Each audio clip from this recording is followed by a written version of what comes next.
Bismillahirrahmanirrahim. Assalamualaikum warahmatullahi wabarakatuh. Waalaikumsalam warahmatullahi wabarakatuh. Bismillahirrahmanirrahim. Wassalatu wassalamu ala Rasulillah wa ala alihi wa sahbihi wa man tabi'ahum bi ihsanin ila yaumiddin, amma ba'du. Allahumma sahli sadri wa yassir li amri wa hlul 'uqdatam min lisani yafqahu qawli. Allahumma inna nas'aluka ilman nafi'an wa rizqan thayyiban wa amalan mutaqabbalan. Allahumma 'allimna ma yanfa'una wa zidna ilman wal huda wat tuqa was salaha ya rabbal alamin.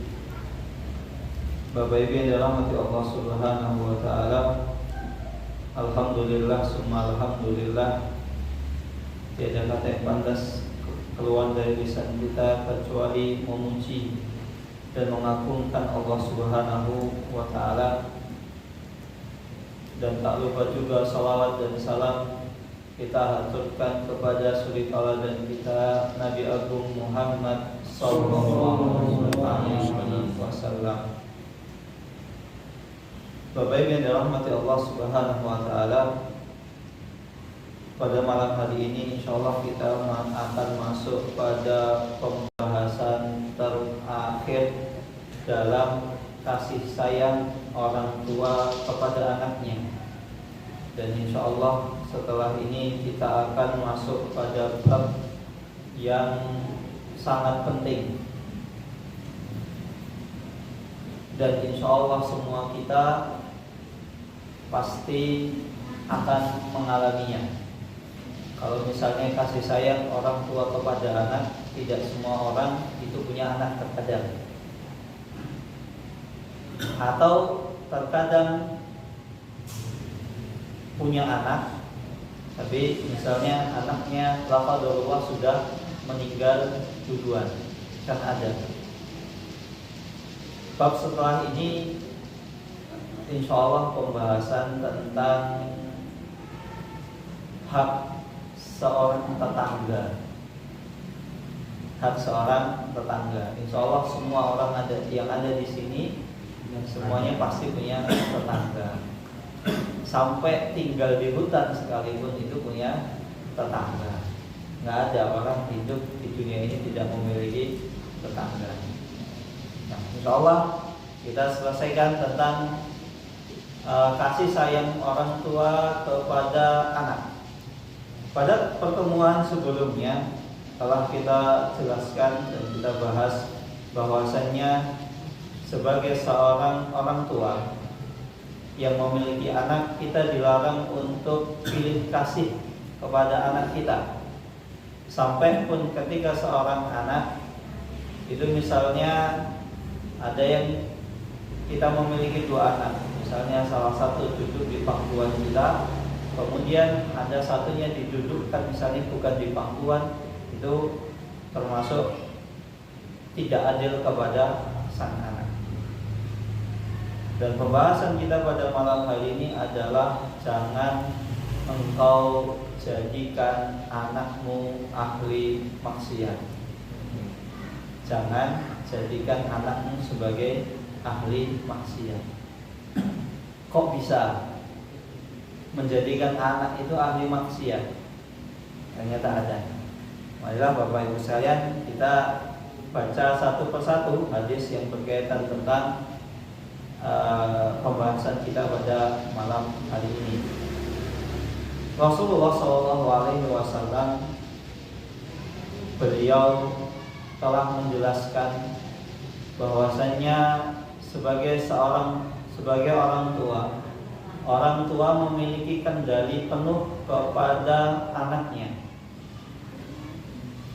Bahkan saking banyaknya kendali penuh ini, seorang anak itu akidahnya, akhlaknya, agamanya itu tergantung kepada orang tua. Makanya tidak heran ketika seseorang sebelum menikah diperintahkan untuk memilih orang yang memiliki agama yang baik. Kalau perlu cari agama yang pasangan yang sudah kenal agama, karena lebih enak. Maka agama saja itu bisa dipengaruhi oleh sang orang tua, terlebih lagi tabiat. Karena anak itu tidak mungkin tabiatnya itu jauh dari orang tuanya. Jangankan begitu, jangankan masalah tabiat, masalah warna kulit saja itu berpengaruh.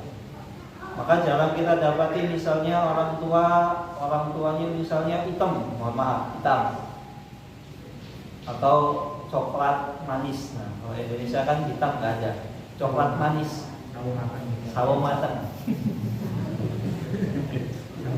Tapi misalnya anaknya itu putih, itu kan jarang. Oh, putih, nggak mungkin ini, jarang. Ya walaupun bisa jadi anaknya putih itu dari kakek-kakeknya, entah kakek yang keberapa, itu bisa jadi. Tapi hal ini jarang. Itu saja bisa mempengaruhi, apalagi tabiat. Maka Rasulullah SAW memperingatkan, kullu mauludin yuladu 'alal fitrati fa abawahu yuhawwidanihi aw yunassiranihi aw yumajjisanihi. Sesungguhnya setiap anak yang lahir di atas muka bumi ini yuladu 'alal fitrah. Ia dilahirkan atas fitrahnya. Fitrahnya di sini para ulama berbeda pendapat. Maksudnya fitrah di sini apa? Tabiat. Ada yang mengatakan fitrah di sini adalah tabiat yang lurus. Makanya namanya anak itu nggak kita dapati anak itu ya macam-macam, kecuali itu tadi orang tuanya. Makanya tabiat anak itu masih lurus. Ada yang mengatakan tabiatnya itu masih lurus, belum terkontaminasi dengan ajaran-ajaran yang menyimpang. Tapi ada juga yang mengatakan yuladu 'alal fitrah. Anak di sini semuanya ketika lahir di muka bumi dihukumi beragama Islam atas dasarnya, asalnya. Maka ketika anak misalnya dia lahir, misalnya lahir beberapa hari kemudian meninggal, maka itu dihukumi anak tersebut itu muslim, walaupun orang tuanya beragama non-muslim. Maka di sini dikatakan fa'abawahu yuhawwidanihi. Maka setelahnya ayahnya, kedua orang tuanya itu memiliki andil untuk menjadikan anak tadi itu beragama Yahudi. Au yunassiranihi, au menjadikan anak tersebut itu beragama Nasrani. Au yumajjisanihi, atau menjadikan anak tadi yang asalnya beragama Islam menjadi beragama Majusi. Apa itu Majusi? Majusi adalah penyembah api. Kama salil bahimah, sebagaimana seekor hewan tuntijul bahimata hal tara fiha jada'a. Sebagaimana seekor hewan, ketika hewan tersebut misalnya kambing, misalnya dia melahirkan anak, apakah kita dapati kambing tersebut misalnya punya cacat? Misalnya kambing lahir, ketika melahirkan kambingnya itu ternyata ketika lahir pincang, atau misalnya buta, atau misalnya apa? Kakinya 5. Ya ada. Atau misalnya buta, pincang, langsung misalnya lahir langsung punya apa namanya? Tanduk. Nggak ada seperti itu. Sebagaimana hewan, kan hewan nggak ada yang misalnya lahir langsung misalnya cacat, pincang, atau matanya buta. Begitu juga dengan manusia. Manusia ketika awal lahir nggak ada, misalnya kita dapati manusia tersebut cacat dari bagian sisi apa? Sisi apa? Sisi fisik. Umumnya seperti itu. Ini berbicara tentang keumuman, bukan Ustaz ada yang misalnya lahir misalnya nggak punya kaki atau nggak punya tangan, ya. Tapi namanya membicarakan sesuatu itu umumnya, dan setiap keumuman itu pasti ada pengecualian. Hampir dipastikan setiap keumuman itu ada pengecualian. Maka ini adalah sebuah istilah yang sangat masuk akal. Sebagaimana seekor hewan biasanya ketika lahir ya anaknya itu nggak mengalami cacat, nggak ada aib, nggak ada tanduknya misalnya langsung tumbuh panjang, nggak ada. Atau misalnya kupingnya itu keroak, keroak bahasa Indonesia juga. Ya misalnya telinganya itu cuma setengah. Kan kita tidak dapati seperti itu. Maka yang menjadikan kambing tadi misalnya kakinya patah, pincang, kemudian matanya buta, atau misalnya kupingnya itu cuma setengah, siapa yang menjadikan kambing tersebut cacat? Sinten? Hah?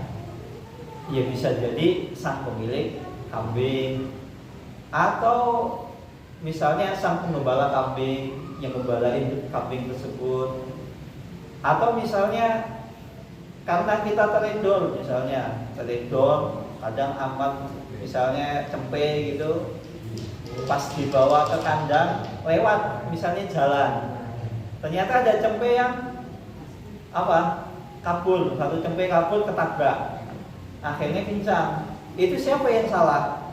Cempenya? Ya enggak, yang ngembala. Begitu juga dengan manusia. Ketika anak itu yang asalnya itu fitrah, masih atas tabiat, yang lurus, yang menjadikan anak tersebut, ngapunten mohon maaf, misalnya punya kelainan orientasi, yang laki-laki senang dengan laki-laki, perempuan senang dengan perempuan, ini mohon maaf, senang ini di luar batas yang wajar. Siapa yang menjadikan tersebut? Tidak. Orang tuanya. Begitu juga nggak kita dapati misalnya bayi baru lahir tengel, langsung mendem ciu. Nggak ada. Siapa yang menyebabkan mendem ciu? Ya, orang tuanya. Sebagaimana kambing tadi, nggak ada kita dapati misalnya bayi, namanya anak lahir kan masih fitrahnya.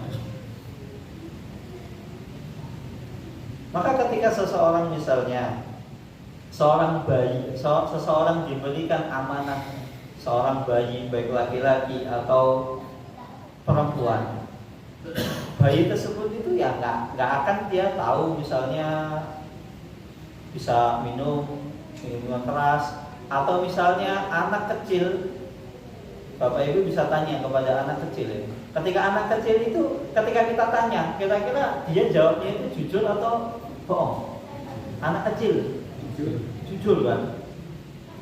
Maksudnya kadang ketika kita tidak percaya dengan pasangan kita misalnya, kita tanya kepada siapa? Anak kita. Dok, bener nggak ibu atau bapak begitu? Enggak Pak.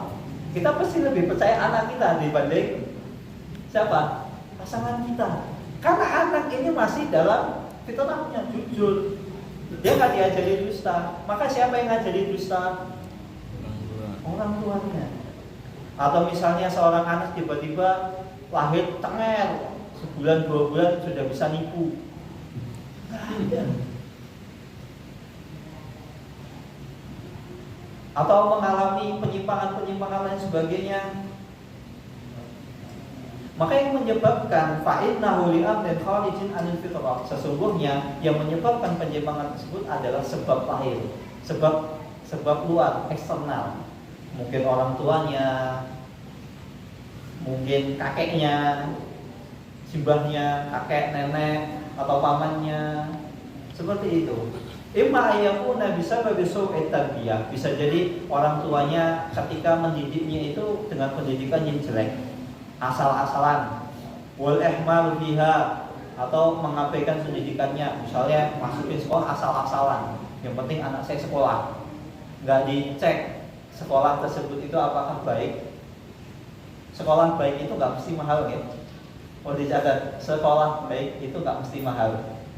Begitu juga sekolah jelek itu nggak mesti murah. Banyak sekolah itu mahal tapi kualitasnya buruk. Begitu juga ada sekolah murah tapi kualitasnya baik. Maka terkadang orang asal-asalan masukin anak ke sekolah, misalnya SD. Ketika masukin ke SD, yang penting anak saya sekolah. Padahal kita nggak memperhatikan. Ternyata misalnya teman-temannya, mohon maaf, teman-temannya itu nakal-nakal, nggak diperhatikan, nggak dipilihkan temennya siapa. Do, kamu kalau main sama itu orangnya baik. Yang penting anak saya sekolah, nggak peduli. Atau misalnya ketika anak pulang dari sekolah nggak ditanya, adik, kakak, tadi sekolah diajari apa? Nggak ditanya. Karena kurang perhatian seperti ini. Terlebih lagi, mohon maaf Bapak Ibu sekalian, fase pendidikan yang paling penting bagi seorang anak itu ketika anak tersebut masih kecil. Karena apa? Tadi anak itu masih dalam fitrahnya. Kita mau menjadikan anak kita apa? Ya saat itu. Nanti kalau anak sudah gede, susah untuk diatur, susah, dikandani ngeyel, sudah bisa bantah. Yang dulu ketika kecil jujur kalau ngomong, ketika gede jadi pendusta. Siapa? Ia bisa jadi orang tua, bisa jadi keluarga, atau bisa jadi teman. Maka lingkungan terdekat dari anak kita ini, mari kita pilihkan lingkungan yang baik. Jangan asal-asalan. Jangan yang penting yang penting anak saya sekolah, atau yang penting anak saya ini. Ya memang ada, terkadang seseorang itu mau tidak mau, yang penting anak saya mau sekolah. Karena zaman sekarang itu nyuruh anak sekolah juga susah. Ya dia memang yang penting sekolah, tapi usahakan sekolah tersebut itu kita pilih yang baik, temannya atau gurunya. Kan banyak sekarang, mohon maaf, banyak terjadi kasus misalnya ketika guru mendidik anak itu sembarangan mangkal langsung dipukul, sampai mencederai fisik. Tidak boleh seperti itu.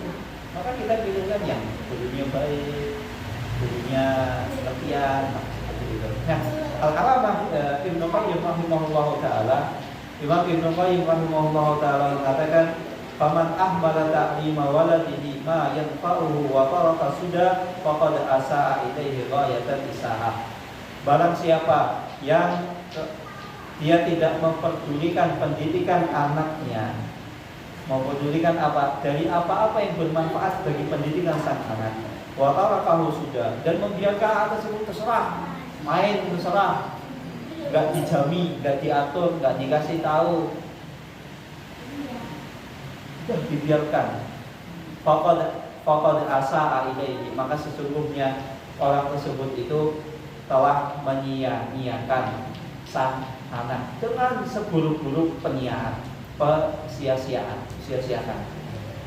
Wa aksarul auladi innama jaa fasaduhum min kibalil aba. Sesungguhnya banyak kita dapati. Ini Ibnu Qayyim rahimahullah taala, beliau dalam kitab Tuhfatul Maudud fi Ahkamil Maudud, beliau mengatakan seperti ini. Banyak kita dapati rusaknya seorang anak itu disebabkan seorang ayah yang tidak memperdulikan pendidikannya.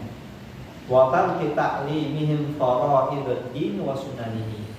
Dan sang bapak tidak memperdulikan ibadah wajib sang anak. Maka ketika kita ingin memulai kehidupan kita yang bahagia, sakinah, mawaddah, warahmah, kita mulai dari masalah ibadah wajib. Maka tidak akan mungkin seorang perempuan, seorang istri itu bisa nurut kepada suaminya ketika apa? Suaminya masalah ibadah wajib itu tidak konsisten. Sholat asal-asalan, sholat sering telat.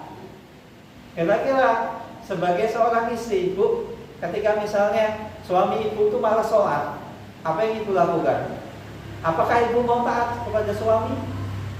Gak mungkin, susah. Maka kunci kebahagiaan rumah tangga itu dari pertama ibadah wajib. Nggak mungkin kalau suami itu malas sholat, tiba-tiba kita dapati istrinya sholihah, gampang nurut, gampang aturannya. Maka ketika kita ingin mendapatkan keluarga, anak, istri, pasangan yang soleh dan sholihah, kita mulai dari bapaknya rajin sholat, mengingatkan kepada anak dan istrinya, adik, ayo waktunya sholat, ayo ke masjid. Ayo ibu kalau nggak ke masjid segera sholat sekarang, sudah adzan, jangan nunggu nanti. Maka ketika masalah ibadah yang wajib, seorang suami itu peduli kepada keluarganya, insya Allah keluarga tersebut akan menjadi keluarga yang sakinah, mawaddah, warahmah. Tapi ketika permasalahan yang pokok, masalah ibadah tidak diperdulikan, maka apa yang terjadi? Keluarga tersebut akan menjadi keluarga yang berantakan. Seorang istri ketika berbicara kepada suaminya diangkat suara. Seorang anak ketika diperintah oleh orang tuanya, apa yang terjadi? Berani bantah, berani ngeyel. Karena apa? Bapak saya malas sholat, bapak saya tidak memerintahkan saya misalnya untuk memakai jilbab. Tapi berani ngapunten iki ibu-ibu sekalian. Ini banyak kita dapati anak ketika seorang tua menyekolahkan anaknya di sekolah yang Islami. Kita dapati anaknya saya ketika perempuan itu jilbaban. Tadi ngapunten, ibunya nggak jilbaban.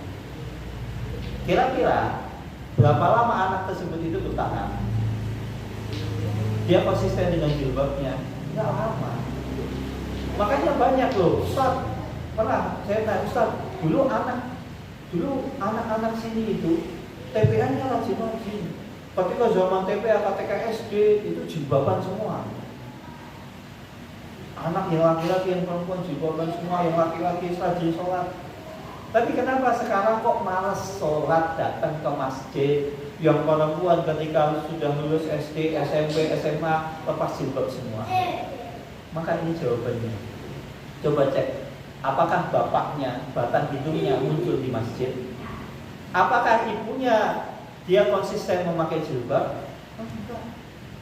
Makanya banyak anak itu pakai jilbab, anak perempuan pakai jilbab itu ketika SD, lulus SD sudah lepas jilbab.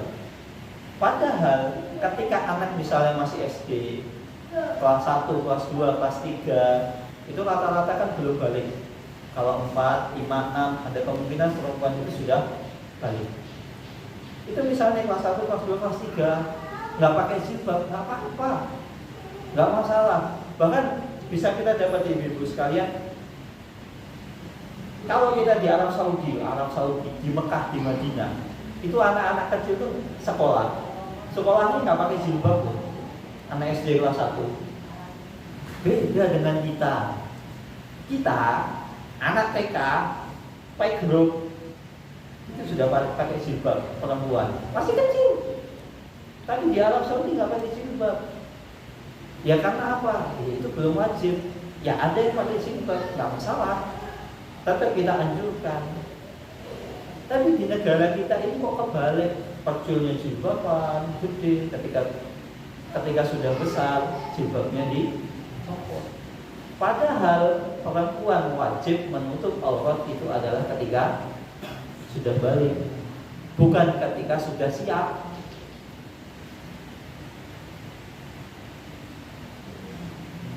Inilah yang perlu kita perhatikan. Kita sebagai orang tua, mari kita perhatikan anak kita. Terlebih lagi Allah Subhanahu wa taala mengatakan anak ini adalah amanah. Allah Subhanahu wa taala berfirman, "Lillahi mulkus samawati wal ard, yakhluqu may yasha'u, yahabu liman yasha'u inasa wa yahabu liman yasha'u dzukura." Allah Subhanahu wa taala berfirman dalam surat Asy-Syura ayat 49, sesungguhnya langit dan bumi ini semuanya adalah milik Allah Subhanahu wa taala. Yakhluqu ma yasha. Allah Subhanahu wa taala menciptakan sesuatu atas kehendaknya. Allah Subhanahu wa taala mentakdirkan segala sesuatu yang terjadi di muka bumi ini atas kehendak Allah Subhanahu wa taala. Yahabu liman yasha'u inasa. Ada sebagian seseorang yang Allah Subhanahu wa taala berikan anak perempuan. Wa yahabu liman yasha'u dzukura. Dan ada sebagian yang Allah Subhanahu wa taala berikan kepada orang tersebut itu seorang anak laki-laki. Au yuzawwijuhum dzukran wa inasa. Ada sebagian yang Allah Subhanahu wa taala takdirkan laki-laki dan perempuan itu bisa menikah. Tapi ada juga sampai akhir hayatnya tidak menikah. Wa yaj'alu liman yasha'u aqima. Dan begitu juga Allah Subhanahu wa taala menjadikan ada sebagian orang itu Allah takdirkan aqima. Aqima Allah mandul, tidak memiliki anak. Innahu alimun qadir. Sesungguhnya Allah Subhanahu wa taala Maha mengetahui dan Maha perkasa. Maka ini secara tidak langsung Allah Subhanahu wa taala mengatakan anak yang Allah Subhanahu wa taala berikan kepada kita ini adalah amanah. Maka sebagai amanah, sebagai seorang muslim, amanah itu harus dijaga dengan sebaik-baiknya. Jangan sampai kita tidak peduli pendidikan anak kita. Kita mengabaikan anak kita, yang penting saya sudah ngasih uang saku, ngasih uang jajan. Kita tidak memberikan arahan-arahan. Ya namanya anak kan gak ngerti. Ketika anak itu tidak ada arahan, maka anak tersebut akan menjadi liar, semena-mena, gak ngerti mana baik mana buruk. Karena anak itu akalnya belum sempurna. Sehingga ketika seorang anak dia merasa saya tidak diperingatkan, saya tidak diberitahu, saya tidak diberi pengajaran, dianggap semuanya itu benar. Sebagaimana seorang anak misalnya lihat di depannya api, apa yang akan dilakukan anak tersebut? Ini sesuatu hal yang baru. Kan anak tersebut nggak pernah lihat api, baru dipegangi. Nah, kemudian apa? Apinya kira-kira diapain, Bu? Pegang. Hah? Dipegang. Apakah anak kita salah? Enggak. Ya namanya anak nggak ngerti, belum sempurna.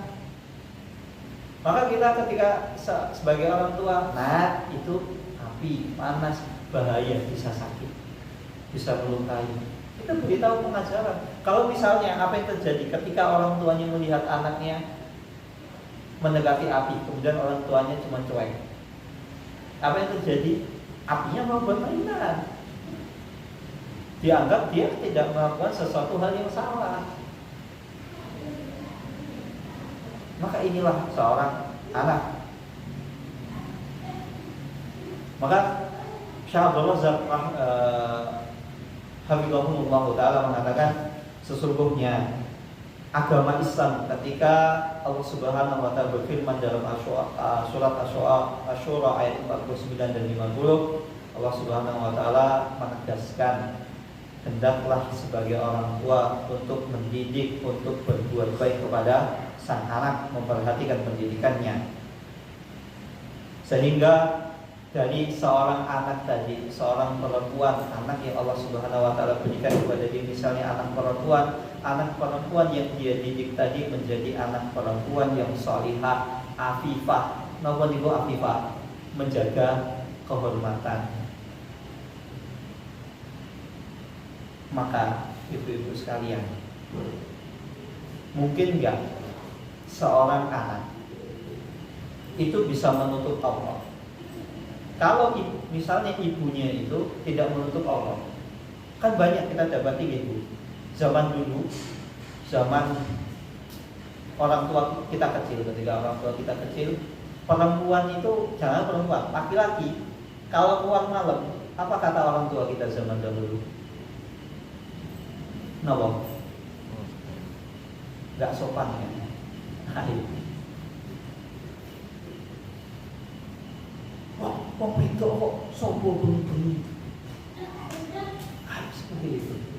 Nah pertanyaannya, sekarang berapa banyak perempuan yang keluar malam hari tanpa ada keperluan? Ya karena itu orang tua tidak mau pendidikan. Begitu juga ini Jogja. Jogja itu adalah kota pelajar.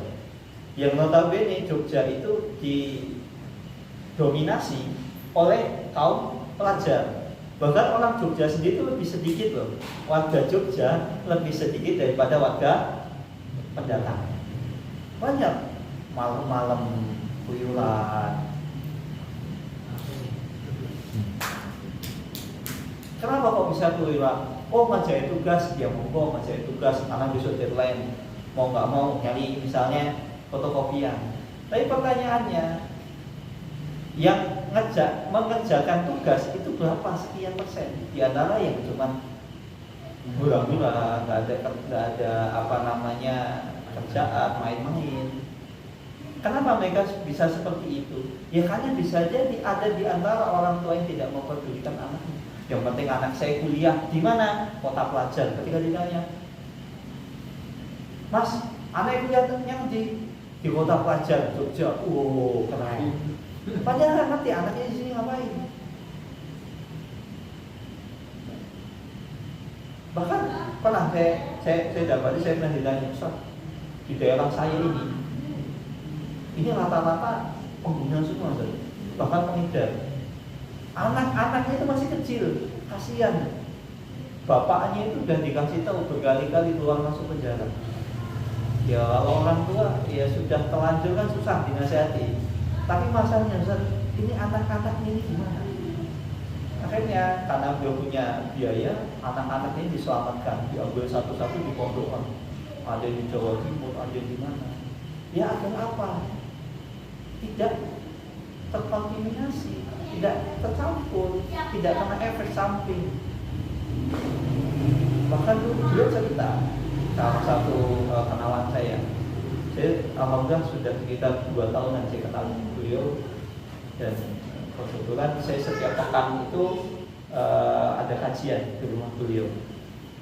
Beliau cerita, Ustaz, dulu saya awal-awal di sini buka pintu rumah, depan itu orang teler, sampai saya itu stres. Setiap hari seperti itu. Telernya apa? Ya tentang mabuk-mabukan, ganja dan sebagainya. Lah polisi gimana? Ya, polisi udah biasa, udah sering tangkap penjara, bebasin lagi, tak kapok lagi, begitu. Bahkan turun-temurun, Ustaz.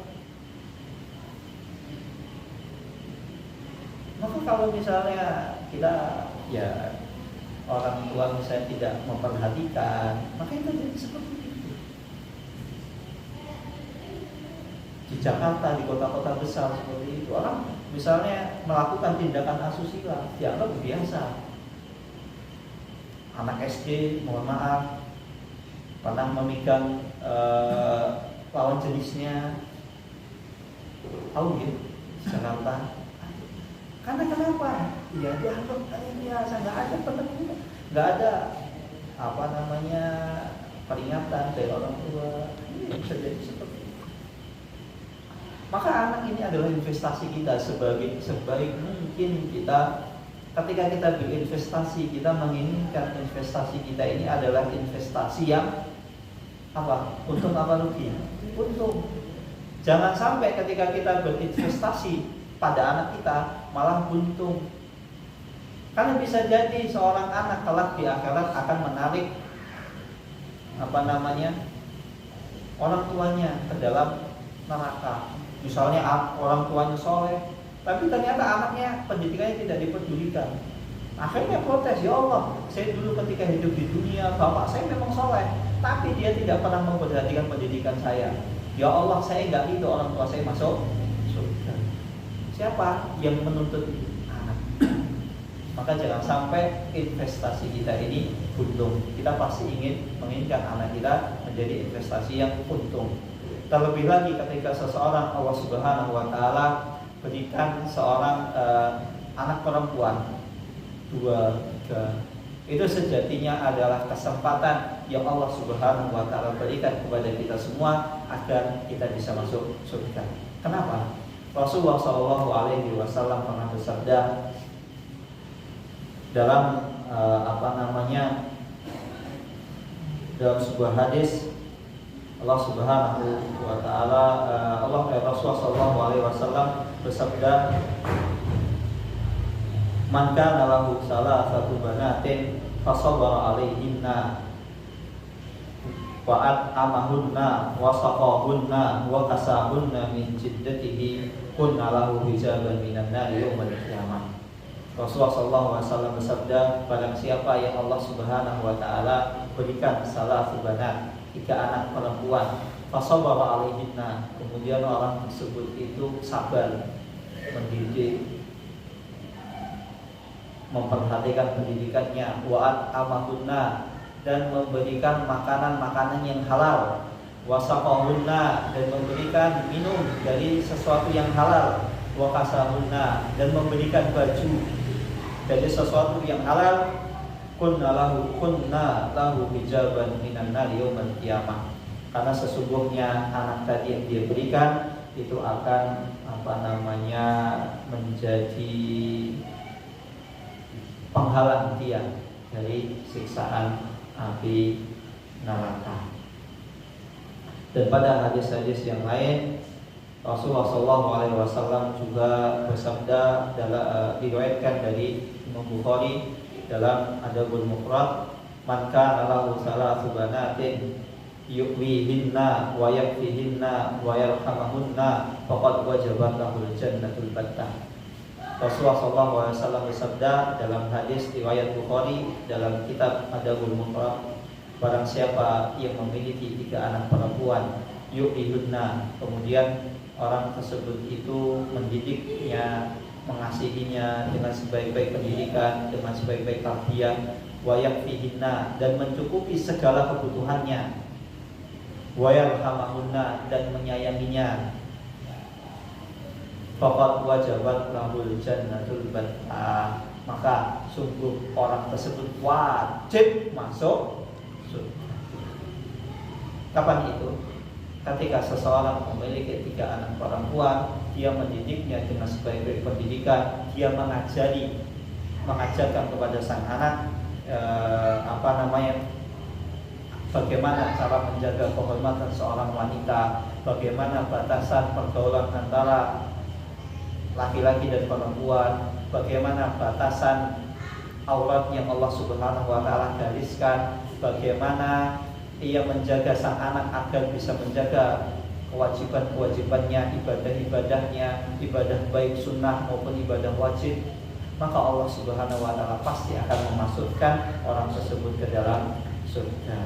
Maka ada di antara sahabat yang bertanya, "Ya Rasulullah, bagaimana dengan 2 orang perempuan?" Maka Rasulullah SAW bersabda, "Wasintaini." Dan begitu juga ketika seseorang diberikan 2 anak perempuan. Kalau pertanyaannya Bapak Ibu sekalian, di sini ada yang punya 3 anak perempuan? Ada yang punya 3 anak perempuan? Ada. Alhamdulillah. Kesempatan untuk masuk surga. Kapan itu? Ketika tadi kita mendidiknya dengan sebaik-baik pendidikan. Ada yang punya 2 anak perempuan? Angkat tangan monggo. Ada 2 anak perempuan? Ada ya? Kalau Mas Tri, berarti sama kita Mas. Anak saya itu 2 perempuan semua. Nah, kalau laki-laki, kenapa kok di sini? Pertanyaan, kenapa kok di sini perempuan, enggak laki-laki? Karena mendidik perempuan itu lebih susah dibanding laki-laki. Karena pendidikan perempuan itu yang paling baik adalah di dalam rumah. Dan di luar rumah, ketika seorang perempuan itu jarang mendapatkan pendidikan yang baik. Karena apa? Perempuan itu ada aurat yang harus ditutup, ada batasan interaksi yang harus dijaga. Beda dengan laki-laki. Laki-laki kan lebih simpel, mudah, gampang. Di sisi lain, perempuan itu memiliki sifat malu yang tidak dimiliki oleh laki-laki. Kalau laki-laki misalnya, kalau mau belajar di luar, rata-rata laki-laki itu nggak tahu malu. Dia belajar, makanya laki-laki itu lebih bermuka gede dibanding perempuan. Makanya perempuan itu lebih mendidiknya lebih susah. Ya kalau misalnya didik di luar, misalnya, Ustaz saya sudah mondokin anak saya di pondok, laki-laki apa perempuan? Laki-laki. Kalau laki-laki masih mungkin dia misalnya alam atau lingkungan luar itu akan mendidiknya. Sedangkan perempuan itu susah lingkungan luar itu untuk mendidiknya. Karena ada banyak batasan yang dimiliki, yang kodrat yang Allah Subhanahu wa taala berikan. Sehingga kenapa? Ketika seorang perempuan ini, seorang anak perempuan bisa dididik dengan sebaik-baik pendidikan, lahir dari perempuan tersebut anak-anak yang mentauhidkan Allah, anak-anak yang bertakwa, anak-anak yang menjalankan kewajiban dan sunnah-sunnah yang digariskan, maka Allah Subhanahu wa taala akan memasukkan sang orang tua ke dalam surga. Wallahu taala a'lam bishawab. Ini yang bisa saya sampaikan. Terakhir, mari ketika kita Allah Subhanahu wa taala memberikan kita kesempatan untuk masuk surga, jangan kita sia-siakan. Dan jangan lupa ketika kita mendidik sang anak-anak kita, buah hati tercinta kita banyak-banyak meminta pertolongan kepada Allah Subhanahu wa taala. Karena baiknya manusia, bengkoknya manusia itu tidak terlepas dari campur tangan Allah Subhanahu wa taala. Maka ketika kita misalnya sudah capek untuk mendidik anak kita, kita sudah semaksimal mungkin mendidik anak kita, kok anak kita tidak menjadi anak yang sesuai keinginan kita, menjadi anak yang soleh dan solihah, mari kita sering-sering mengangkat tangan kita ke hadapan Allah Subhanahu wa taala, bersimpuh di hadapan Allah Subhanahu wa taala, meminta agar Allah Subhanahu wa taala menjadikan anak kita menjadi anak yang soleh dan solihah, dan semoga Allah Subhanahu wa taala menganugerahkan kepada kita semuanya anak yang soleh dan solihah, permata yang membahagiakan kita baik di dunia maupun di akhirat, menjadi pemberat timbangan kita kelak di akhirat dan memasukkan kita ke dalam surganya. Allahumma amin. Ini cukup sekian yang bisa saya sampaikan, kurang lebihnya mohon maaf. Monggo kalau ada pertanyaan.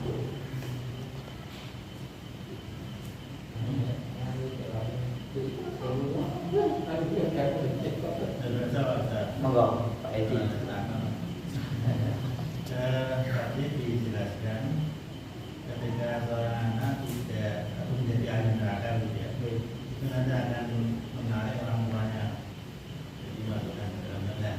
Di sini yang saya tanyakan itu batasan orang tua untuk edukasi atau mendidik anak itu apa batasannya sampai tadi kemudian setelah itu aku masih terus gitu ya, sehingga benar-benar yang nantinya itu akan dipertanggungjawabkan ketika anaknya ini ternyata menjadi ahli neraka. Atau mungkin kalau sudah dewasa berarti sudah terjawab tanggung sendiri. Batasan mendidik anak itu sampai kapan? Mendidik anak itu sejatinya adalah sepanjang masa. Kita mendidik anak, mengarahkan anak itu sampai kapanpun. Namun dosa anak itu ditanggung oleh kita selama anak tersebut itu belum balik. Ketika anak tersebut sudah balik, maka dosa tersebut yang menanggung adalah masing-masing. Kecuali misalnya kita tahu anak kita ini melakukan kesalahan, kemudian kita membiarkan, misalnya anak kita sudah dewasa, dia sudah bisa berpikir rasional, kita tahu anak kita melakukan kesalahan, kemudian kita malah membiarkannya, atau mohon maaf kita malah menjadi tameng atau backingan anak kita, menutupi anak kita, membela anak kita. Kan banyak. Mohon maaf, ada anaknya misalnya suka mabuk-mabukan, orang tuanya tahu, gak menasehati, malah membela anaknya. Oh salah, anaknya ngapain kok rajin sholat, ke masjid siang hari tepat waktu, rajin sholat ibadah, rajin puasa sunnah, gak mungkin dia mabuk-mabukan. Salah belum. Padahal tahu, bapaknya tahu. bapaknya tahu kalau anaknya seperti itu, dosa. Dia juga menanggung dosa anak-anak. Karena apa? Dia tahu anak tersebut itu melakukan kesalahan, akan tetapi orang tuanya membiarkan saja. Beda kalau misalnya kita tahu anak kita melakukan kesalahan, kita peringatkan, kita nasihati, terus anak tersebut ngeyel, siapa yang tanggung dosanya? Ya anak. Karena pertama anak sudah dewasa.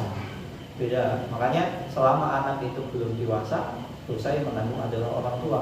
Sebisa mungkin kita didik. Maka kenapa ketika anak itu belum dewasa, yang menanggung dosa adalah orang tua?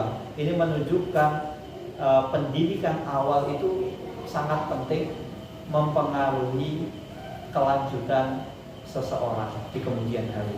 Maka kalau misalnya seorang tua tahu bahwasanya anak ini salah benernya, yang nanggung adalah orang tua, sehingga ketika dia masih kecil belum balik, dia semaksimal mungkin memberikan pendidikan sebaik mungkin. Insya Allah yang terjadi apa? Ketika dia dewasa, dia akan menjadi anak yang baik, menjadi anak yang baik. Kalaupun salah, ya pasti ada, namanya manusia, nggak mungkin ada manusia yang terbebas dari kesalahan. Maka inilah pentingnya anak itu dididik dari kecil. Ketika sudah balik, otomatis pendidikannya baik, insya Allah dia sudah tahu sendiri, sudah tahu jalannya. Beda kalau dari kecil selalu dibelani, salah tetap dibela. Misalnya satu kampung sudah tahu semua kesalahannya, tetap bela.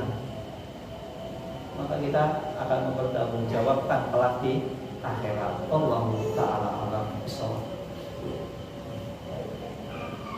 Tidak ada pertanyaan?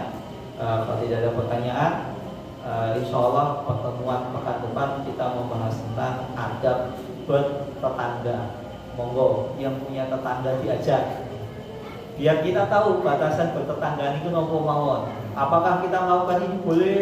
Apakah begitu boleh? Nah monggo. Apalagi kalau misalnya kita punya tetangga yang suka bikin hati dongkol, ya diajak, insya Allah. Pertemuan pekan depan membahas tentang adab dan etika bertetangga. Wallahu ta'ala bishawab. Kita tutup dengan doa pembuka majelis. Subhanallahumma wa bihamdika asyhadu an la ilaha illa anta astaghfiruka wa atubu ilaik. Wassalamualaikum warahmatullahi wabarakatuh.